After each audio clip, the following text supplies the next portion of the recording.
I'm grateful for our democracy that you're here. There's a lot of folks that would like to tell you that our system is broken, like to tell you your vote doesn't count, like to tell you that the system's rigged, all of those things.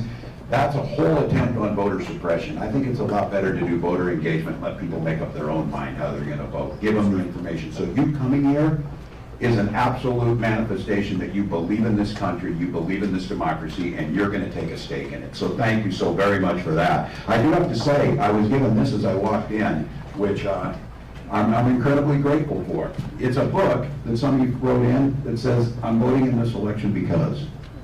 And I looked at it just briefly here, and just at the start, I want to keep the American dream alive for the next generation. I'm voting in this election because I want to protect women's freedom and equality.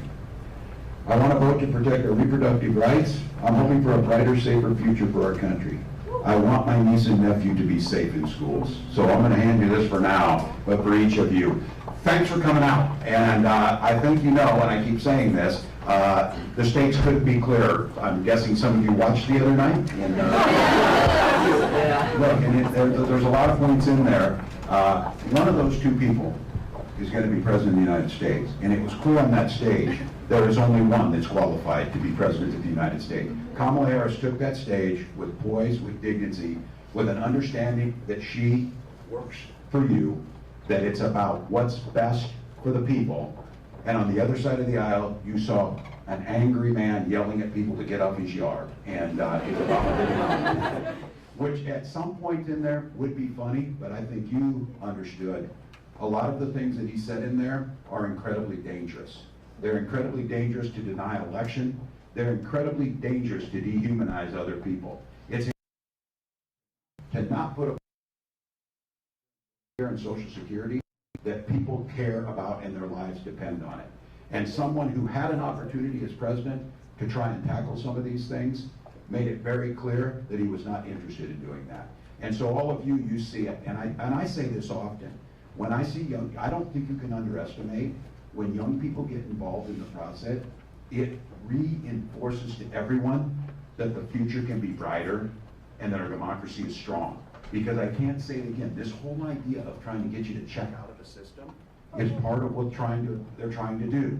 So when you stand in the face of that, stand in the breach, show up, get involved, make the case heard, that's the way it's supposed to work. And look, we know we're a big country with a lot of differences. But if we share those core values and then come together around the core values to compromise on things that move us forward, we know that that's how things work. We have a saying in Minnesota, when we all do better, we all do better. It's pretty simple. And this idea of cutting some people out, of saying some people don't belong, some people don't get to bring their authentic self of who they are. And I keep talking about this. A weird fascination with other people's bedrooms, not healthy. A weird fascination, especially when you're a man, telling women about their bodies is not healthy in any way. And I keep saying so many of these things, we've got real issues we need to solve. Climate change is real, it needs to be addressed. The idea of how we're going to move forward with an economy that's fair for everyone. How are you going to get an education and not be saddled for debt for a lifetime? How are you going to be able to afford a house? The idea that the promise of this country is you work hard, you do what's right, you should be able to live the life you want to live and choose the life you want to live. We shouldn't have so many children food insecure. That's why I'm glad great governors like Gretchen Whitmer, and you see across this, make sure that our kids, and like we did in Minnesota, every kid there eats breakfast and lunch every day. Those are things that are smart. They're smart things to do. I am going to say this about Gretchen Whitmer. It's thanks to her, my son Gus is a Spartan. She sends him shirts, she sends him burners, she sends him everything. And so I go out to like Gopher games and he's all dressed out in green. It's bad politics. But look, you got a governor that understands this. You got a governor that when you invest in people, you invest in their education, you invest in infrastructure, you fix the roads, you make sure people have health care. What happens with that is you have a healthier, more productive population. You see your businesses grow, and you see more people reach that potential that they want to live by. Not just getting by, but thriving. And you know, here in Michigan and in Minnesota, a lot of that starts with one of the basic freedoms to be able to have your own choices around your body and own choices around things to form a union. so you can get fair pay for the work you do. And when that happens, businesses do better too. So look, we got 53 days. And I'm not tired of saying it, although I think some people are taking me literally. This is all gas, no brakes, sleep when you're dead. Because there is an incredible opportunity here, and you understand it.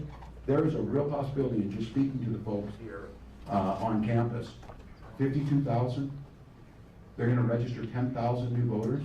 There is a real possibility that the entire presidential campaign goes right through rooms like this here in Michigan, that you're gonna have that type of impact. And I keep saying this, you're not doing that work to elect Kamala Harris alone.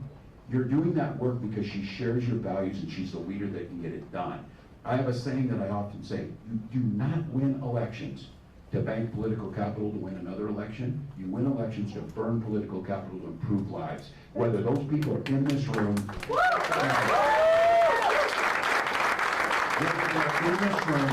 whether they're somewhere else, and what Kamala Harris says too, whether they vote for us or not, we work just as hard for them to improve their lives and their families' lives. And that's the difference. On the other side, it's pretty simple. I did say this. I said Donald Trump kept his word on one thing. He told a bunch of his buddies in Mar-a-Lago, you're rich as hell, I'm gonna give you a tax cut. He did it.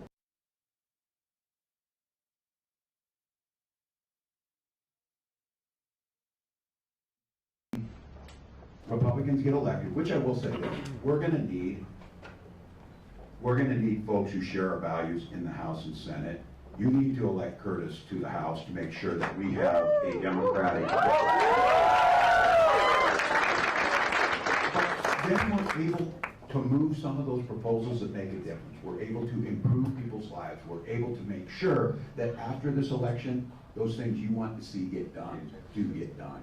And it restores people's faith. Donald Trump, on the other hand, he's not that interested in it. And so what they do is, those guys run for office telling you government doesn't work and it's broken, then they get elected and prove it, because they don't do a damn thing. They shut down the government, they vote against things, they give tax cuts to the wealthy, they drive up the deficit, and they say, oh, we don't have enough money for education, we don't have enough money for health care. Every other nation in the world can figure out how to do paid family and medical leave. Our country should sure be able to do that. You shouldn't have to lose your job because your kid's sick or you're recovering from chemotherapy treatment. Those are basic things. Oh, and guess what, when you do that, businesses grow too. So look, I know you all know this stuff.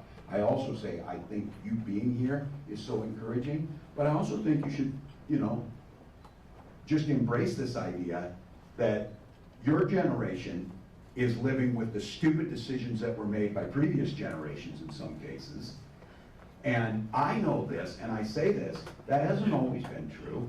The generation that came before me made it so that I could go to school. At the time when I went, yes, I know it's a long time ago, but here's the deal. This is the deal. So those who are complaining that there shouldn't be student loan relief that Joe Biden tried to do, here's the reason that is a bogus argument that you're getting something that no one else got. When I went to school, you could work a minimum wage job in the summer and pay an entire year's tuition at the University of Minnesota just by those 3 months of work. Minimum wage job to be able to do it, because it was fronted on the front end to understand education is not a money-making endeavor, it's how we invest in you, our future, our economy, and innovation for this country. So those types of decisions are going to fall heavily on you. And then I would leave you with this final thought. The folks who don't want to address things like climate change, who don't want to address things like PFAS in our water, who don't want to do those things, you should be super concerned even more than me about that, because I will be dead long before you, and you're going to have to deal with it for decades to come. So the folks we're electing right now have a responsibility to you to think about the future and think about several generations ahead. And here's the thing, 53 days to make an impact that will last generations. 53 days that I can assure you the rest of the world is sitting there on pins and needles wondering what the heck happened to our country when one presidential candidate on stage is yelling they eat dogs. And the other one is talking about how to make housing more affordable. The other one is talking about staying with our alliances and our allegiances and doing things right and meeting that commitment to the American public. So I would encourage all of you and ask you humbly if we can earn your support and your vote. If you can talk to someone, don't underestimate just talking to someone. Don't underestimate. You took time out of your busy schedule. Look, there's folks out there, they have no idea what's going on. They're down there complaining because we blocked the road. They're trying to get something. And they probably should. So, but when you talk to them, no ad's going to do it. It's not going to be a mailer they get. What it's going to be is you talking to them and saying, look, I think this is the right choice because of this. I think this is the right choice because this is the impact. And when you look at everything together, this is what we should be doing. Is that a cue that I'm done? Should be. Look, I do want to say, we're grateful you're here. I hope you're feeling the energy. I keep talking about this. Kamala Harris did her job the other night. And the thing I want to say to everybody in here, especially to women and people of color, the folks who are surprised she did that, shame on them. I'm not surprised she did it. She's been doing it her whole life. For God's sake, she did it.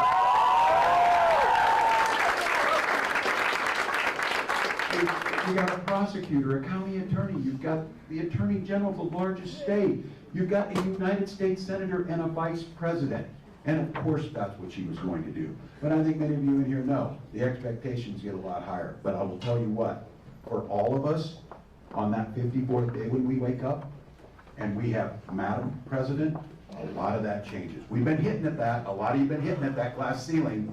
And as Secretary Clinton said in Chicago, there's a lot of cracks in it, but it's not down.